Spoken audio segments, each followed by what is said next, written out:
KRI Nanggala 402 tentunya diperlukan kerjasama internasional. Selanjutnya, saya minta Kepala Staf Bapak Panglima TNI yang saya hormati Pak Kapolri dan saudara sekalian, serta rekan-rekan media. Seperti yang kemarin saya sampaikan bahwa masuk pada fase saksang, di mana kemarin sudah kita temukan barang-barang yang diyakini adalah milik KRI Nanggala. Dan pada hari ini, hari Minggu tanggal 25 April 2021 pada pukul 01.00 WITA, di mana KRI Rigel yang sedang melaksanakan multi beam echo sounder telah melakukan kontak bawah air yang signifikan di sekitar posisi datum atau saat tenggelamnya KRI Nanggala pertama kali diketahui pada kedalaman 800 meter. Kemudian karena peralatan KRI Rigel yang ROV-nya hanya mampu 800, kemudian diserahkan kepada MV Swift Rescue yang bantuan dari Singapura. Kemudian diidentifikasi kontak tersebut oleh MV Swift Rescue dan pada pukul 07.37 WITA tadi pagi, Swift Rescue menurunkan ROV Remotely Operated Underwater Vehicle guna menindaklanjuti kontak bawah air laut yang tadi diberikan oleh KRI Rigel.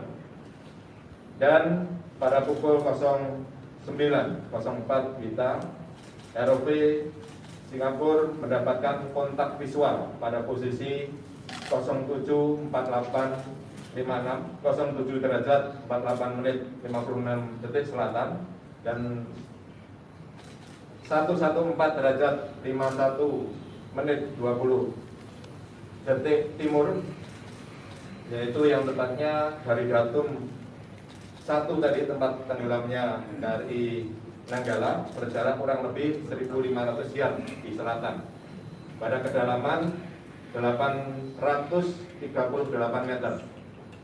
Ini terdapat bagian-bagian dari KRI Nanggala yang bisa langsung ditayangkan. Jadi di sana KRI Nanggala terbelah menjadi 3 bagian yang tadi sudah disampaikan oleh Panglima TNI.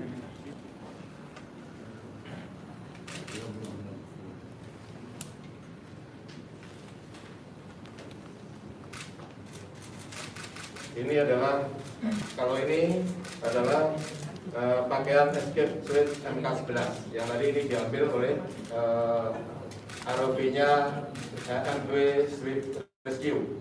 Ini tadi dijepit. Ya, ini sempat keluar kemudian dijepit. Ya, ini adalah badan kapal. Memang tidak terlalu terang. Nah, ini yang tadi disampaikan, ini adalah bagian belakang yang tidak berbadan tekan. Jadi ini adalah kemudi horizontal, ini kemudi vertikalnya. Nah, ini badan kapal. Ya, bagian buritan badan kapal. Yang ini yang lepas dari badan utamanya yang berbadan tekan. Nah, ini terus ya, ini kemudi vertikal. Dan ini vertikal horizontal.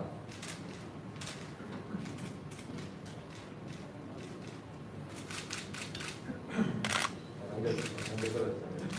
Nah, ini bagian. Ini buritan. Terus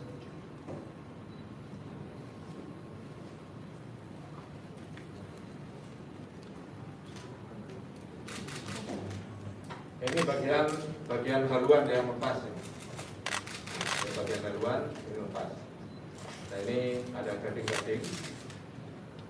Lanjut.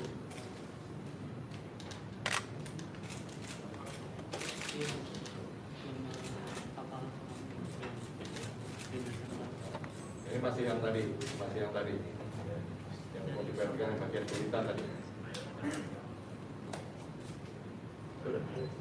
Terus. Jadi bagian-bagian yang terbuka ini berserakan,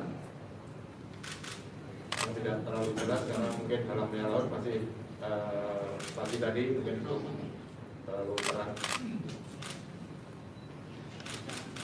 Ya, ini masih bagian-bagian dari jalurnya kapal. Nah, ini yang kemarin ada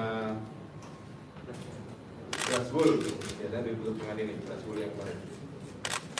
Ini bagian-bagian yang terbuka, bagian-bagian terbuka dan lepas.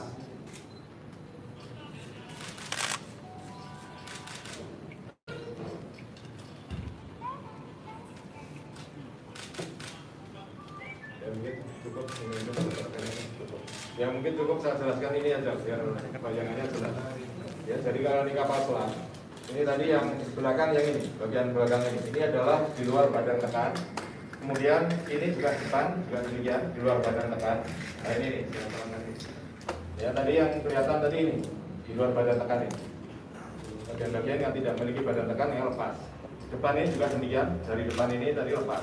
Nah yang masih utuh ini masih utuh tapi terjadi keretakan. Jadi karena kedalamannya yang sangat dalam sehingga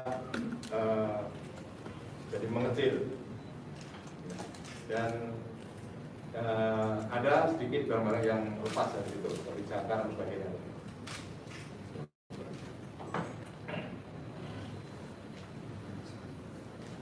Ya, dari kondisi Sapsang pada kedalaman 838 meter seperti ini sangat kecil kemungkinan karena buah atau awak TNI Nanggala dapat diselamatkan. Jadi sudah disampaikan Panglima TNI, rasa duka tentunya mereka akan menjadi korban dalam kejadian ini. Demikian, Bapak Panglima. Terima kasih. Kepala Staf Angkatan Laut, kami berikan waktu kepada Bapak Kapolri. Kami silakan. Assalamualaikum warahmatullahi wabarakatuh. Yang berhormat Bapak Panglima, yang berhormat Bapak Kasal, seluruh rekan-rekan media. Assalamualaikum warahmatullahi wabarakatuh. Salam sejahtera bagi kita sekalian. Shalom, Swastiastu, Namo Buddhaya. Pada kesempatan ini kami keluarga besar Polri dan saya selaku pimpinan Polri menyampaikan keprihatinan dan juga cita yang sangat mendalam atas gugurnya saudara-saudara kita prajurit terbaik KRI Nanggala 402. Kami sangat merasakan suasana kebatinan dari seluruh keluarga besar karena kami mendampingi Bapak Panglima dari mulai dinyatakan sakluk sampai dengan hari ini. Tentunya kami mendoakan pada seluruh keluarga besar TNI Angkatan Laut untuk tetap diberikan kekuatan, ketahan atas peristiwa yang terjadi, khususnya keluarga besar Hiu Bencana. Dalam kesempatan ini saya informasikan juga bahwa Letkol Laut Purnawirawan Heri Octavian kebetulan adalah masih keluarga besar Polri, di mana beliau adalah putra dari Kompol Purnawirawan Imron Haqi. Kemudian Leda Risa Triutomo kebetulan adalah adik sepupu dari AKP Maria S. Malaki. Sehingga tentunya kesedihan dan kehilangan ini juga jadi kesedihan dan kehilangan keluarga besar Polri. Terkait dengan hal itu, tentunya kami terus akan melakukan segala yang bisa kami lakukan untuk bisa melanjutkan apa saja yang bisa dilakukan dalam rangka menindaklanjuti proses pencarian.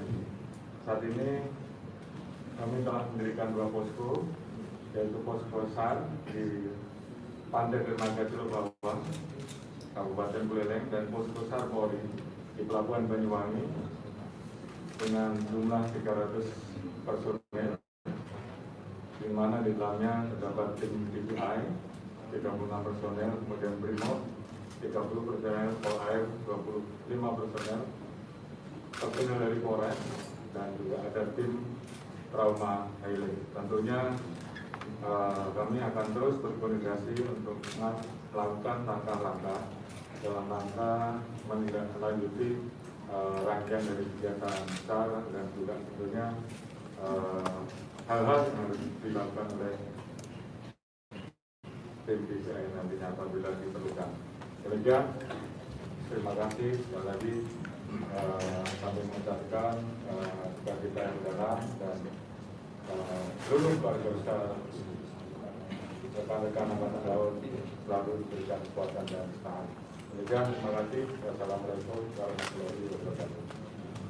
Terima kasih banyak Bapak Kapolri. Selanjutnya saya berikan waktu tanya jawab. Namun sebelum tanya jawab, Kasal juga akan menyampaikan ini temuan yang tadi di Tepet tadi, Tepet sama erupsinya dari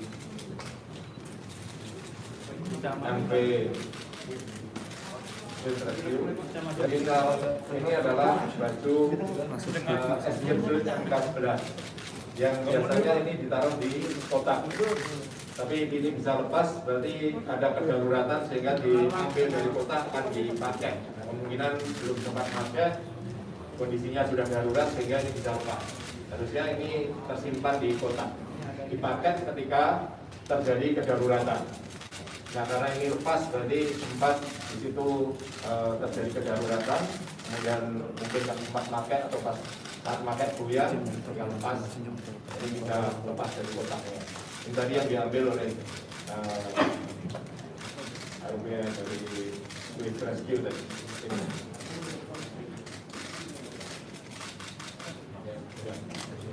Silakan kalau ada yang bertanya.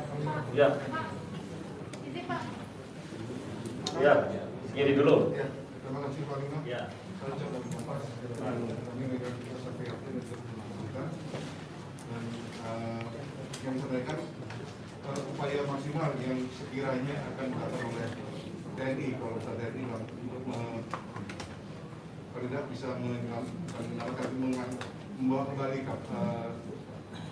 kapal selam ini ke permukaan, mengangkat. Kira-kira seperti apa upaya maksimalnya. Kemudian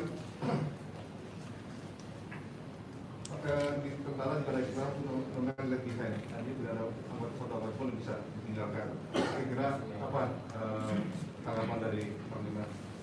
Pertanyaan satu lagi ya, silakan. Isinya dari Metro izin Pak, berarti apakah setelah ini fokusnya adalah untuk pengangkatan dari badan kapal atau seperti apa, dan apakah akan dilakukan atau diminta ada mendatangkan vessel untuk mengangkut vessel kren untuk mengangkut itu Pak, karena kan beratnya cukup 1.300 ton gitu Ya. Pak. Terima kasih Pak. Ya, ada 3 pertanyaan. Pertanyaan yang nomor 1 sama. Ya. Kemudian silakan dijawab. Baik, terima kasih. Tentunya kita akan berusaha bisa mengangkat kapal ini walaupun dengan kedalaman yang 838 tadi. Dan tentunya di dalam organisasi Esmerlo juga ada rekan-rekan kita dari luar yang menawarkan ini. Namun demikian, karena ini perlu keputusan pemerintah tentunya, saya akan mengajukan ke Panglima TNI yang nanti secara berjenjang ke atas, dan tentunya nanti kalaupun sudah ada keputusan nanti kita akan angkat kapal itu. Dan kami berkomitmen dan minta tadi juga pada Yukencana meminta untuk kapal ini bisa diangkat. Nah, tentunya ini langkah berikutnya yang akan kita ajukan ke atas. Kemudian yang tadi Tidak ada satu pun anggota yang bisa dijelaskan tanggapannya dari Panglima. Kan kita ada baju Anda yang ada di dasar laut. Upaya-upaya maksimal tadi sudah jauh dari bisa kita dari Panglima sendiri tanggapannya juga. Iya, kita akan memberikan satu penghargaan kepada para prajurit di bencana yang gugur di Nanggala 402, dan itu akan kami ajukan secara berjanjang kepada Bapak Presiden, yaitu berupa kenaikan pangkat. Dan segera akan kita proses. Itu ya. Terima kasih. Yang lain? Ini Indra. Ya, silakan. Dari detik Indra. Izin ini kan KRI Nanggala sempat di retrofit di Korea Selatan 2 tahun lalu. Terus kemudian ada tanggapan dari Majen Purnawirawan Hasanuddin bahwa diduga mengalami kegagalan retrofit. Nah, gimana tanggapannya terkait hal tersebut? Terus yang kedua, masih TW Hasanuddin juga menyoroti KRI Nanggala yang katanya kelebihan kapasitas dan seharusnya ini maksimal 38 orang di dalam. Nah, seperti apa menanggapi ini? Kalau memang berlebih, kenapa bisa berlebih pada saat itu? Kemudian satu lagi terkait dengan ada postingan komandan KRI Nanggala yang kembali viral. Nah, hal tersebut salah satu upaya latihan penyelamatan KRI Nanggala yang tenggelam. Nah, mohon penjelasan sebenarnya seperti apa penyelamatan yang bisa dilakukan jika seandainya tenggelam KRI tenggelam. Terima kasih. Ya, silakan. Siap. Satu pertanyaan aja, satu orang satu pertanyaan. Sultan Muhammad dari Reuters, yang saya tanyakan selanjutnya, bagaimana evakuasi para korban ini dan akan dibawa kemana? Terima kasih. Statement menyampaikan tadi yang tanggapan tentang di overhaul di Korea pada tahun 2012. Namun setelah di Indonesia sudah kita laksanakan tingkat perbaikan, ya, baik tingkat hardware, ya, pemeliharaan menengah maupun docking rutin. Dan kapal ini sebelum berangkat kapal ini sudah layar dan juga latihan tanggal 12 April melaksanakan latihan penembakan torpedo kepala latihan. Sehingga kapal ini mampu dan dinyatakan kemarin waktu awal saya sampaikan sudah dinyatakan dari Dinas Kelautan Angkatan Laut bahwa kapal ini layak untuk melaksanakan berlayar dan bertempur. Sehingga kita proyeksikan untuk melaksanakan latihan penembakan torpedo kepala latihan maupun kepala perang. Kemudian mengenai awak, ya ini sebenarnya kalau kapal ini mampu mengangkut 50 plus 7 regu kopaska untuk melaksanakan penyusupan. Melaksanakan praksus pendaratan khusus Kopaska yang melalui tabung torpedo ya. Sehingga sebenarnya 57 mampu tergantung alat keselamatannya. Nah, alat keselamatannya mampu. Jadi hanya kemarin dinaiki 53, 49 tambah 4 personil ahli yang dalam torpedo. Sehingga 53 masih masuk dalam kapasitas memuat orang di KRI Nanggala tersebut. Kemudian tadi apa, pengangkatan. Ya. Tentang pengangkatan nanti akan kita koordinasikan dengan pihak terkait, khususnya dalam organisasi Law, apa yang bisa dilakukan dengan kondisi seperti ini. Karena dengan badan tekan yang masih utuh tadi, apakah ditali, apakah ditusuk, diangkat seperti jangkar itu bagaimana nanti akan kita barisan lebih lanjut. Tapi upaya saya, ya niat saya kapal ini badan tekan ini bisa terangkat. Tentunya nanti akan kita diskusikan lebih lanjut bagaimana cara-cara untuk mengangkat pada kedalaman 838 ini. Akan dibawa kemana, Pak? Dibawa kemana, Jenderal? Kenapa? Untuk jenazah akan dibawa kemana? Dievakuasinya nanti ke Surabaya. Ya, kalau sudah terangkat, berhasil diangkat, kita evakuasi ke Surabaya. Seperti yang waktu paparan kemarin saya sampaikan, begitu masuk Sapsang, nanti tahap evakuasinya nanti kita lanjuti ke Surabaya. Atau sesuai dengan permintaan keluarga, karena keluarganya di Banyuwangi ini ada 3 orang juga. Ya. Izin lagi satu pertanyaan belum. Tiga, bentar. Silakan. Dari Dewi Ainus Jenderal, Satu pertanyaan, satu orang. gugurnya prajurit terbaik 53 orang ini, apakah ada penghormatan terakhir dari negara terkait tabur bunga di perairan Bali Utara? Terus yang kedua, berapa lama nantinya proses evakuasi kapal ini akan dilakukan? Apakah nanti ada bagian penting yang akan diambil untuk mengetahui penyebab dari insiden kecelakaan ini? Terima kasih. Terima kasih, silakan Pak Kapolri. Ya, tentunya ada nanti akan kita laksanakan acara tabur bunga yang diikuti oleh para keluarga korban yang nanti menggunakan KRI menuju ke tengah sana. Kemudian untuk berapa lama nanti ya akan kita diskusikan dulu, karena ini sangat langka ya tentang evakuasi dari laut dalam yang sampai 808 ya nggak bisa kita tentukan sekarang, nanti kita diskusikan. Tapi yang penting bahwa kita ada niatan untuk mengangkat kapal ini. Tentunya tadi yang saya sampaikan, caranya pun nanti dengan bagaimana akan kita diskusikan dengan organisasi di Eskerlo nanti. Terkait ornamen yang diambil. Ya, tentunya diangkatnya ini tidak hanya sekedar diangkat, juga untuk melakukan investigasi. Ya, investigasi menyeluruh karena kita juga masih memiliki kapal selam yang sejenis KRI Cakra dan juga 3 kapal lainnya. Sehingga ini diharapkan kita dengan investigasi tidak terjadi kejadian seperti ini di masa yang akan datang. Jenderal satu jenderal. Terakhir jenderal. Siapa? Mana? Saya. Oke, ya silakan.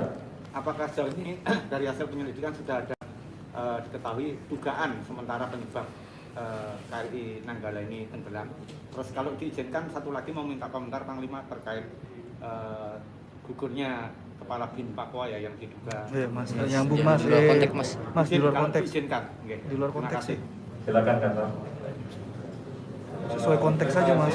Jadi investigasi nanti menunggu kapalnya diangkat juga. Tapi dari awal saya sampaikan kemarin bahwa kapal ini bukan atau tidak human error. Jadi bukan human error. Karena saat proses menyelam itu sudah melalui prosedur yang betul. Jadi mulai laporan penyelaman, kemudian dia terdengar dari penjejak kemarin itu melaksanakan peran-peran, ya, peran persiapan kapal bertempur, peran menyelam dan sebagainya. Dan saat menyelam juga diketahui lampu masih menyala semua, artinya tidak blackout. Ya. Nah saat menyelam langsung hilang. Nah ini yang nanti akan diinvestigasi tentunya setelah juga kapal badan kapal bertekanan tadi kita bisa angkat. Sebenarnya sudah kita evaluasi dari awal tentang kejadian ini, ya. Tapi tentunya saya berkeyakinan ini bukan human error tapi lebih pada faktor alam. Sudah cukup ya? Siap. Saya persilakan Kasat mungkin kalau ada yang disampaikan. Terima kasih Pak Tengah, tentunya dengan rasa sedih, rasa prihatin, rasa duka yang mendalam atas nama seluruh prajurit dan keluarga besar TNI Angkatan Laut, saya menyampaikan rasa bela sungkawa dan rasa duka cita yang mendalam atas gugurnya 53 prajurit hiu kencana, patriot sejati TNI Angkatan Laut, pahlawan laut Kusuma Bangsa, pengawal KRI Nanggala 402 yang gugur di Laut Bali dalam mengemban tugas negara. Semoga arwah mereka semua ditempatkan yang paling mulia di sisi Tuhan Yang Maha Kuasa Allah SWT, dan kepada keluarga yang ditinggalkan senantiasa diberikan ketabahan, keikhlasan serta kekuatan dalam menghadapi musibah ini. Dan kepada seluruh pihak yang telah membantu pelaksanaan SAR, baik dari Badan Polri, dari Basarnas, KNKT, instansi terkait dan juga dari kapal-kapal luar negeri, saya ucapkan terima kasih yang sedalam-dalamnya sehingga proses SAR ini telah membuahkan hasil dengan ditemukannya badan kapal KRI Nanggala 402 ini. Demikian, terima kasih. Wira Ananta Ludira, tambah sampai akhir Jala Silva Jaya Mahir. Baik, rekan-rekan media sekalian, sekali lagi saya mohon doa seluruh rakyat Indonesia dan dukungannya tidak hanya bagi upaya ini, tetapi juga untuk seluruh keluarga prajurit kita terbaik. Tabah sampai akhir. Sekian dan terima kasih. Wassalamualaikum warahmatullahi wabarakatuh.